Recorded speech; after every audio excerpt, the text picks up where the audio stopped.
And we are back on the Fowler Show, and we're joined by Sarah Ayres. Is the last name right? Yes, Ayres. Oh, I'm good at getting the name. I love it. So, and you are an economic analyst over at Center for American Progress. Yes, I'm an economic policy analyst, and my work focuses on young people in the economy. I love it. And one thing that we talk about here on the Fowler Show a lot is about how we sort of get this economy going again, how we get young people back in as part of the process, part of the employment process. And we just talked to Nita earlier in the show, and we had this conversation about creating apprenticeships and investing in America's young people. And we know now it's the time to do it. The youth unemployment rate's in the double digits, and there doesn't seem to be any response from Washington. Right. Yeah, it's very frustrating. We really have a youth unemployment crisis in this country that I think has largely gone unacknowledged by our policymakers. Washington has this obsession with spending cuts, and the reality is that young people need investments in education and training and job creation in order to get back to work and get the economy going again. And I think when you put it all together, because I don't think you look at any of these things in a vacuum. So you put it all together, you have $1 trillion of student loan debt that's mounting up, right? You have a double-digit youth unemployment rate, and I think so there's no question that you're going to have a default problem on the student loan debt because people don't have jobs, they're not making enough money to afford to pay their student loans back. Yeah, absolutely. I mean, what you really see is that youth unemployment is exacerbating all of the economic problems that are facing young Americans today. So yeah, there's of course the student debt problem. We have young people aren't moving out of their parents' houses and creating their own households. Young people are not saving adequately for retirement. I mean, who in their 20s today is thinking about putting money into their retirement fund, right? It's just not even a possibility when you're dealing with low unemployment. Wages for young people have actually gone down. It's just, there are a lot of economic challenges facing young people. And it almost seems as though the economic numbers and everything that the economy and the data tells us is almost opposite of what you hear from your parents and you hear from from the presidents. And I say presidents in plural because every president said it. Work hard, get good grades, go to college, get a great job, become part of the middle class. And that should be a certificate. If you take that path, it should be a certificate to getting your membership in the middle class. Right. And that's sort of, the numbers tell us that doesn't exist. Right. That's one of the huge problems is that you've seen the middle class increasingly squeezed over the years by growing costs of healthcare and education, and meantime wages have stagnated, and young people are really experiencing that, even more so than older folks. And so, you just see young people are really struggling and seeing that their investments in education are, college education is not getting them the ticket to the middle class that they thought it was. Now, speaking about that, there's a lot of, our show's in a lot of areas. We talked to a lot of people from a lot of different places. Where is this the worst? Where is this youth unemployment problem the worst? That's a good question. I think it's everywhere. So in our research, we've found that there are 10 million Americans under the age of 25 who can't find full-time employment. So just to put that in perspective, New York City has 8 million people. So when you're looking across the country, 10 million young people who are not able to work full-time. It's a huge number, and it's really a problem everywhere in the country.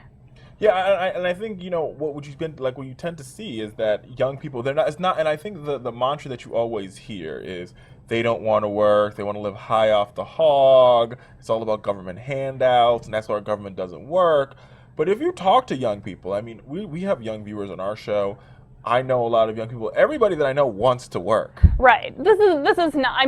Right. This is not. I don't understand that perspective at all. This generation, the Millennial Generation, is not feckless and lazy. These are people who want to work, who want to get training and education to better themselves and improve their economic prospects, but they're facing these immense challenges. When you talk about the unemployment rate for people under the age of 25 being more than double the national unemployment rate, that's a measure of people who want to work, people who are out actively submitting resumes and talking to people and interviewing and and trying to find jobs. This is not, an issue of laziness. This is an issue of there are not enough jobs for young people. And now let's talk solutions for a second. Now, where are the solutions? What do we need to do?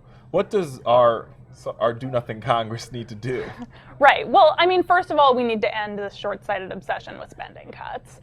Sequestration is resulting in cuts to programs like AmeriCorps' Vista, which we know provides job opportunities and training and experience for young people. We need to invest in job creation programs like summer job programs for young people. And then there are a whole host of, kind of broader issues, which is that ensuring that the jobs that young people have are good jobs. So half of all American women have their first child before the age of 25. So you need family-friendly policies that allow people to be parents and have paid time off, paid sick leave, and be able to raise a family without fear of losing their job.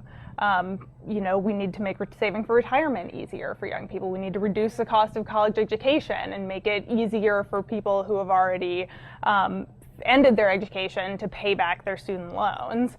There are really just a whole host of issues that are facing this generation that, we know the solutions, we just need to implement them. And talking about implementation, is implementation something that can happen without this Congress? It seems as though we've got to find a way, especially because our house is just, or the people's house is the lack thereof. We've got to find a way to make this happen. Is it something? What can we do? Can we activate local mayors? What needs to happen? I think that's a good question. At the end of the day, we really do need Congress's cooperation to create jobs for young people and grow the economy. And this is an issue that has serious long-term economic consequences, and we're being really short-sighted in allowing the youth unemployment crisis to continue, because that's going to have long-term costs for young people in the form of reduced wages.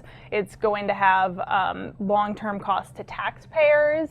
Taxpayers end up paying more in the end for when young people are unemployed. And it's going to have costs for businesses and for the economic growth in general, because obviously when you have young people who are still living at home with their parents, they're not going out and, buying cable packages and new furniture. And when they're stuck paying down their student loans, they're not putting that money back into the economy in other ways, in creating jobs and raising consumer demand. So really, this is an issue that we need Congress to pay attention to, and Congress should pay attention to it because it's our long-term economic growth on the line. I think you're right about this. I think Congress has to pay attention to this, and I think beyond that point, and we all know, and I talk about it on the show all the time, the money multiplier. We all know you put $1 in, you get $4 out, and if we give young people $1, they'll spend it. Yeah. I got to tell you, we really appreciate you coming down here. This Absolutely. is a great event and a great conference. I'm pretty sure you're presenting later. Is that what's happening? No, I'm just here to enjoy it. She's here to enjoy it. Here to learn. Sarah Ayres from the Center for American Progress. We'll be right back on the Fowler Show after this break. Hey, Fowler Nation. The best thing you can do to support this channel is by clicking that subscribe button. And I got a secret for you. If we get to 1,500 subscribers, we will drop a special behind-the-scenes video just for you, Fowler Nation. That's how much I love you.